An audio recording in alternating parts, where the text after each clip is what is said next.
یہ واقعہ امام حسن رضی اللہ عنہ کا ہے۔ بتایا جاتا ہے کہ انہیں کس طرح زہر دیا گیا، کیوں دیا گیا اور کس نے دیا۔ یہ ایک دردناک کہانی ہے۔ جب پہلی 2 بار زہر دیا گیا تو حکیم کو بلایا گیا۔ حکیم نے دیکھتے ہی کہا، یہ تو زہر ہے اور جان بوجھ کر دیا گیا ہے، لیکن اللہ نے کرم کیا اور امام حسن کو شفا مل گئی۔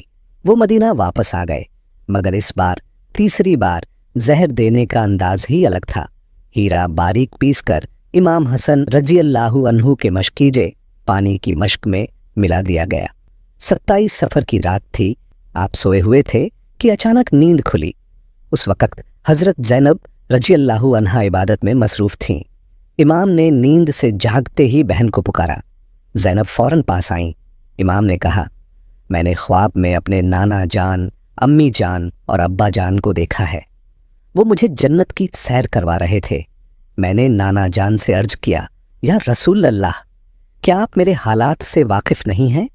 مجھے تماچے مارے گئے، مسلح پیروں سے کھینچا گیا، مجھے بہت ستایا گیا، اور آج مدینہ کی گلیوں میں میرے والدین کو گالیاں دی جاتی ہیں۔ یا رسول اللہ، میں کس دور سے گزر رہا ہوں؟ نانا جان نے فرمایا، صبر کرو، بہت جلد تم ہم سے آ ملو گے۔ امام حسن رضی اللہ عنہ نے ایک اور خواب دیکھا۔ اپنی پیشانی پر کل هو اللہ لکھا ہوا دیکھا۔ جب یہ خواب لوگوں نے سنا تو خوش ہوئے، لیکن جب آپ کے شاگرد سعید ابن مسیب نے سنا تو وہ رو دیے۔ انہوں نے کہا، مولا، اگر اس خواب کی تعبیر پوری ہو گئی تو اس کا مطلب ہے آپ اب اس دنیا میں زیادہ دن کے مہمان نہیں۔ اس خواب نے سب کو خاموش کر دیا اور سب کی آنکھیں بھر آئیں۔ امام حسن نے زینب سے کہا، بہن، مجھے مشکیزہ لا دو۔ جب آپ نے پانی پیا تو وہ ہیرا جو اس پانی میں ملا ہوا تھا آپ کے جسم میں چلا گیا۔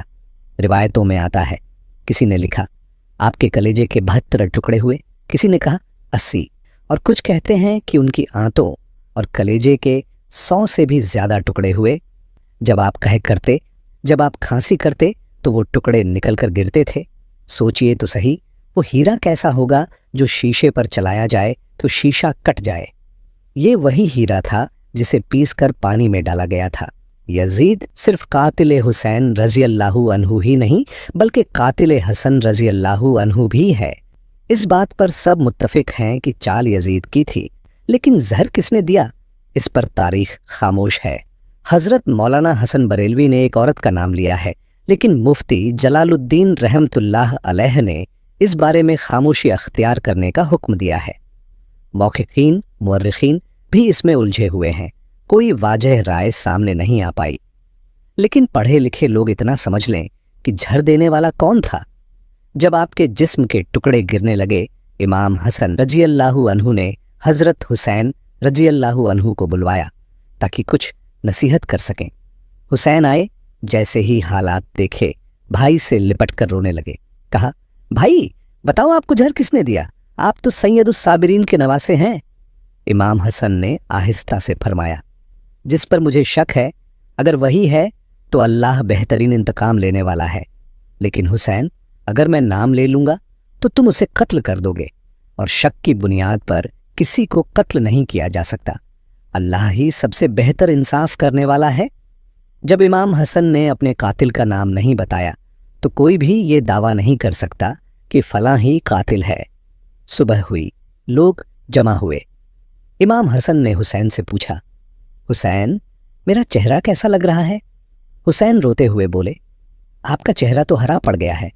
حسن مسکرا دیے اور کہا، اس تکلیف میں بھی حسن مسکرا رہا ہے جس میں اکثر لوگ جینا چھوڑ دیتے ہیں۔ چہرہ ہرا پڑ چکا تھا۔ پھر فرمایا، حسین، یاد ہے نا نانا جان کی حدیث معراج؟ وہ مکمل ہو گئی ہے۔ لوگوں نے پوچھا، کیا تھی حدیث معراج؟ حسن نے کہا، جب میرے نانا جان معراج پر گئے تھے اس وقت ہم پیدا بھی نہیں ہوئے تھے۔ انہوں نے جنت میں 2 محل دیکھے، ایک ہرا اور ایک لال۔ رضوان جنت نے کہا، یا رسول اللہ، جاتے جاتے اپنے دونوں نواسوں کے محل بھی دیکھ لیں جن سے جنت کا حسن مکمل ہوتا ہے۔ حضور صلی اللہ علیہ وسلم نے فرمایا، یہ ہرا کس کا ہے اور لال کس کا؟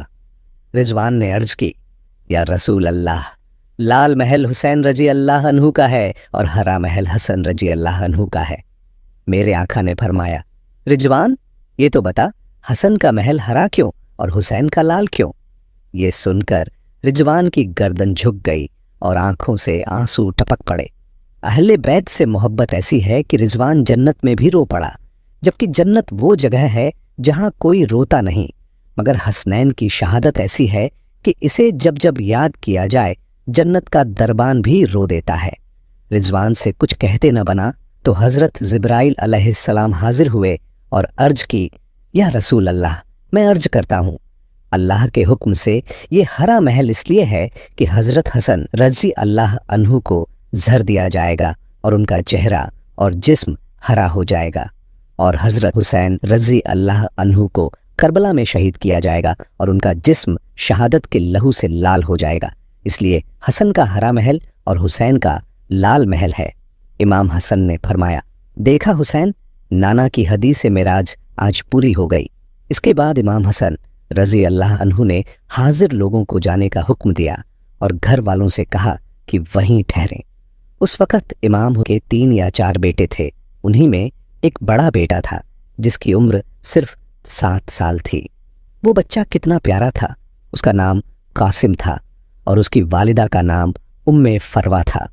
उम्मे फरवा कासिम के सर पर हाथ फिराती और अपने शौहर को देखती जैसे उनकी आंखों के सामने अपनी बेबसी नाच रही थी। जुबान से कुछ न कह पाती, बस दिल ही दिल में रोती। जब सब लोग चले गए, कोई न बचा, तो इमाम हसन ने उम्मे फरवा से कहा, ये तावीज़ खोलो। तावीज़ खोला गया। फिर इमाम हसन ने कहा, मेरे बेटे कासिम को मेरे पास लाओ। कासिम आया तो इमाम ने अपने हाथों से वो तावीज़ उसके बाजू पर बांध दिया और प्यार से बोले, बेटा, एक वक्त आएगा जब तू बड़ी मुश्किल में फंस जाएगा, उस वक्त ये तावीज़ खोल कर देख लेना, अल्लाह मदद करेगा। इसके बाद इमाम हसन ने इमाम हुसैन रजी अल्लाह अन्हु को बुलाया, अपने भाई को आखिरी वसीयत दी। कहा, हुसैन, सब्र से काम लेना। मेरी तमन्ना है कि जब मेरा जनाजा उठे तो मुझे मेरे नाना के कदमों में दफन करना। मैं अपने नाना के कदमों में दफन होना चाहता हूँ। फिर वही हुआ जिसका डर था। इमाम अली मुक़ाम 28 सफ़र को, कुछ रिवायतों में 29 सफ़र और कुछ में 5 रबीउल अव्वल लिखा है, शहीद हो गए। उस वक़्त उनका पूरा जिस्म हरा पड़ चुका था। अंदर की आंतों के टुकड़े उल्टी के साथ बाहर आ रहे थे।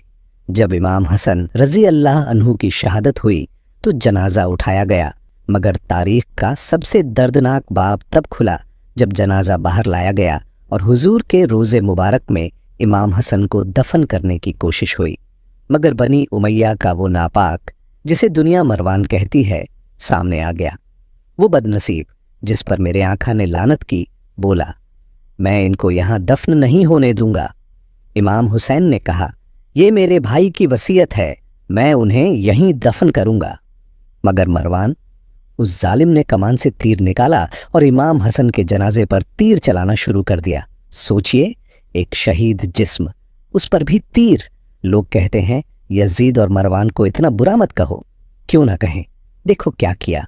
मरा हुआ इंसान जिसका दुश्मन भी इज्जत करता है, मगर मरवान कितना जालिम था।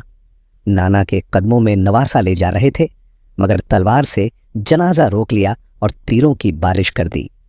कुछ रिवायतें तो यहाँ तक कहती हैं कि जनाजा हसन पर तीर बरसाए गए।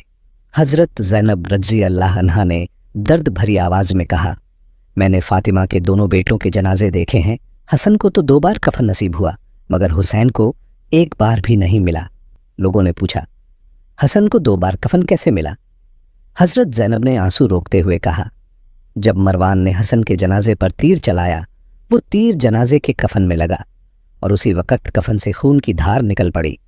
उस वक़्त लोगों ने कहा कि हसन को रंगीन खून से लथपथ कफन में न ले जाए, इसलिए दूसरा कफन भी लपेट दिया जाए।